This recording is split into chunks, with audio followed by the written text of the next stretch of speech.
Madam गाय काटने वालों से चंदा ले रहे हैं, कौन कहता है मोदी हिंदू है? मैं तो कहता हूँ इनको डूब मरना चाहिए हिंदू के नाम पर। कि किसी भक्त से अगर पूछ दीजिए कि जय श्री राम कब बोला जाता तो उनको यही नहीं पता होगा कि जय श्री राम कब बोला जाता। नमस्कार, मैं हूं तनु और आप देख रहे हैं नेशन कीपर। आज़ाद भारत के इतिहास में ऐसा पहली बार है जब किसी सीएम को जेल में डाल दिया गया हो। और जेल में डालना महज चुनाव के कुछ दिन पहले एक बहुत बड़ा सवाल, एक बड़ा प्रश्न चिन्ह खड़ा कर देता है कि क्या चुनावों में मैदान में आने से रोकने के लिए क्या एक बड़ी साजिश की जा रही है। आम आदमी पार्टी के नेता में आक्रोश है, आम आदमी पार्टी के कार्यकर्ताओं में आक्रोश है, क्योंकि संजय सिंह, मनीष सिसोदिया के बाद केजरीवाल को जेल हो चुकी है और इंडिया गठबंधन पूरी मजबूती के साथ यहाँ पर रैली कर रहा है। लाखों की भीड़ यहाँ पर है। चर्चा करेंगे, लोगों से जानने की कोशिश करेंगे कि 24 में क्या तख्ता पलट होने वाला है या वाकई 24 का चुनाव प्रधानमंत्री नरेंद्र मोदी 400 पार जीत रहे हैं। जी, मैं कहना चाहता हूँ देश की जनता से, ऐसा तानाशाह ना अमेरिका में हुआ, ना पाकिस्तान में हुआ, ना इराक में हुआ, तो हिंदुस्तान में कहाँ से पैदा हो गया? ऐसा महाचोर, महागद्दार ना हिंदुस्तान में कैसे पैदा हो गया? ना अमेरिका में हुआ, ना पाकिस्तान में हुआ, ना इराक में हुआ। मैं कहना चाहता हूँ आवाम की जनता से, जागो, आज जागो, अभी जागो। क्या जागी हुई है जनता? मोदी जी 400 पार। 400 पार वो तो जनता बताएगी। 400 पार है, 200 पार। मैडम आप कह रही हैं 400 पार, 400 हार। मोदी जी के लोग कह रहे हैं पूरे देश भर में 400 पार, लेकिन तनवीर भारती क्या कह रहे हैं? रामलीला मैदान के सामने खड़े होकर ऐतिहासिक जगह पर, मोदी जी, ए भाजपा वालों, अगर 40 सीट ले आओ तो मैं तुम्हारी गुलामी लिखूंगा। तनवीर भारती ना 400 पार का नारा, समझ रहे? 40 सीट इकट्ठी करनी महाभारत हो जाएगा इनके लिए मैडम, क्योंकि देश में इतना बुरा अत्याचार कर चुके हैं। आज पूरे देश की जनता सन्न है कि क्या हो रहा है हमारे देश में।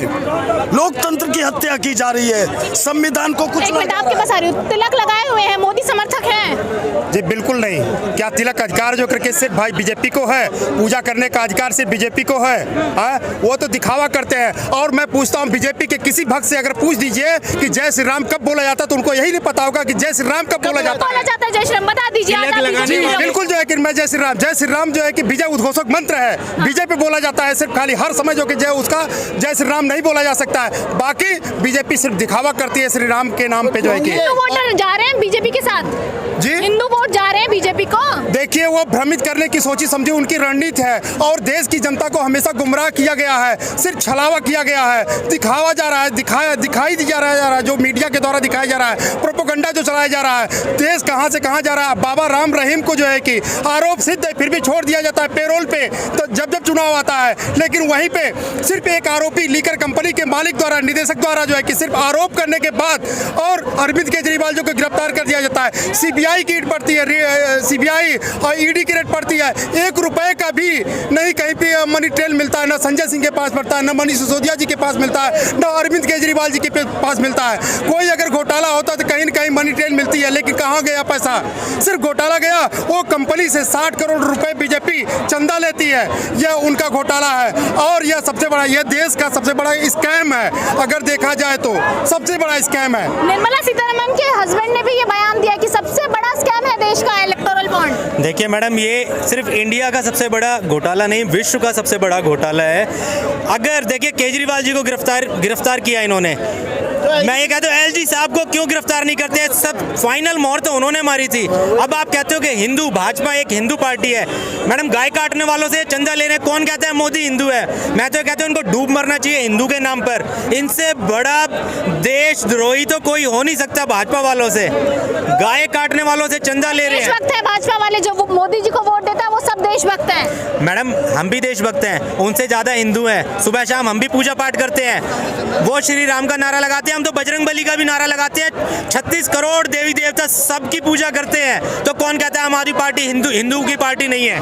देश की महिलाओं से मैं आह्वान करना चाहता कि वो जागे और जागे, क्योंकि सारे बलात्कारी बीजेपी में है, मोदी की सरकार में ही है।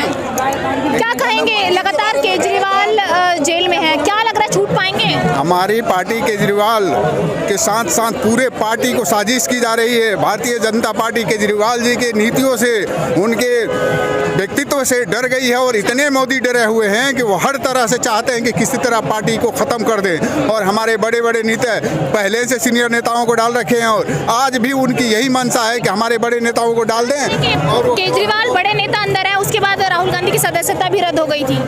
देखो, ये सारे काम जो है संविधान को कुचलने के किए हैं बीजेपी ने, और मेरे देश की जनता जागरूक है। ऐसा नहीं है, ये मत समझो 2 बार मैंने भी वोट दिया है मोदी सरकार को। अच्छा। मैंने भी वोट दिया। मोदी जी को वोट देते थे, अब क्यों नहीं देंगे? मैं यूं नहीं दूंगा कि 10 साल के अंदर नाश कर दिया।